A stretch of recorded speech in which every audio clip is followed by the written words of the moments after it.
Good morning, everybody, and welcome back to the Engine Builder Show. On today's show, Gabe will be talking about why you need to get more clarity to achieve excellent marketing results. Again, everybody, happy Monday and enjoy the show.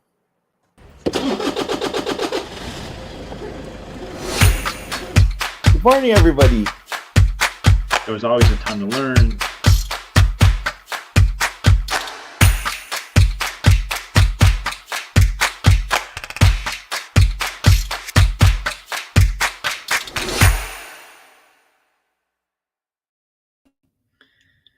Good morning, everyone. Hope you're doing well. Happy Monday.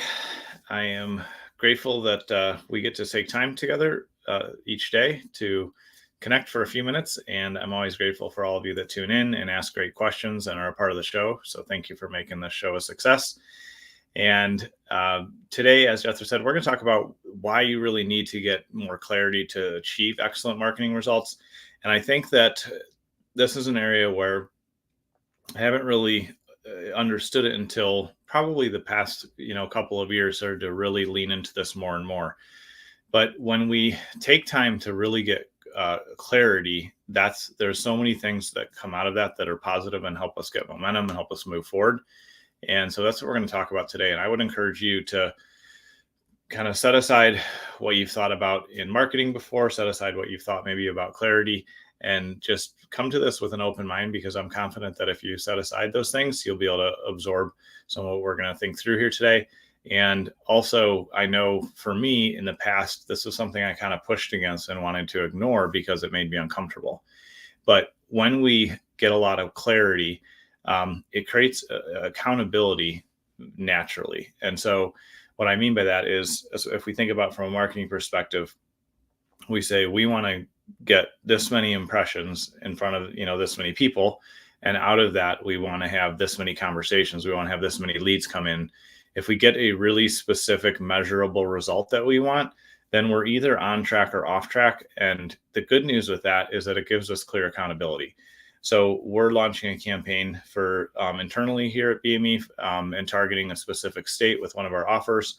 And so I have a specific target of number of impressions that I want to hit every month, because that will let me know that our brand is starting to saturate the region. And out of that, then I have a specific number of leads I want, which should lead to a specific number of conversations. And out of those conversations, we want to generate sales. We want to serve the people that we're talking to. And so the more that I took time to just really clarify, here's the specific, brand impression reach that I want, here's the specific number of leads I got, that allows me to really think about what's the specific result that I'm aiming at. And when you think about your marketing from that perspective, it allows you to go, okay, all these activities, all these conversations, all this work goes into marketing, but what's the result? What's the big outcome that I want? If you say something general, like I want more leads, or I want, more sales appointments, that's not really at a level of clarity that you can hold somebody accountable to the result. If you have a specific number in mind, like we need to get 15 more sales appointments, per month, or we need to, sell, 100, new, we need to have 100 more people come through our store every month, from an e-commerce standpoint or a retail standpoint, then you have a really specific measurable goal to hit. And so that's the first thing to really think through, is how do you define what success looks like and what you can handle? Because many businesses, mine including that this couldn't take 1,000 new customers today. It'd be too much for us to intake that many people at once. But we can take a handful of customers. And so if you get clear on the result that you want and what you truly could handle from a production and capacity standpoint, that allows you to then say, okay, with this specific result in mind, this many leads or this many new customers or this many, new units sold, then how do we reverse engineer that and say, what does that look like from a marketing standpoint? What does that look like from a brand perspective? And it's often, I find that for myself and other folks that I coach and work with, they're usually good at one end of things or the other. They may be really good at like big picture, kind of broad strokes. Here's the broad vision of like the ultimate goal, down the road, a couple years or maybe 10 years down the road. Or the person will be really good at operating in the day-to-day of like, here's the details, here's the numbers, here's the things that are going on right now.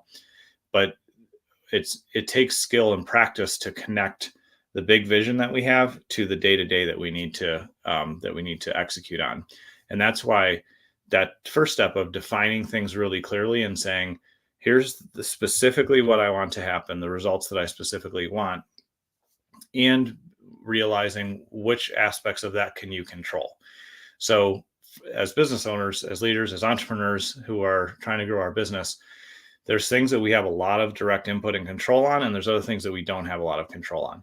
So one thing that you can influence and control fairly easily is you can set a target of how many times can my company be seen by my ideal customer or prospect over the course of a month. So brand impressions. So you can run YouTube ads, you can have billboards out there, you can be running direct mail, you can set up multiple channels of marketing, and you can say at the first level, how can we measure how much brand reach did I get here?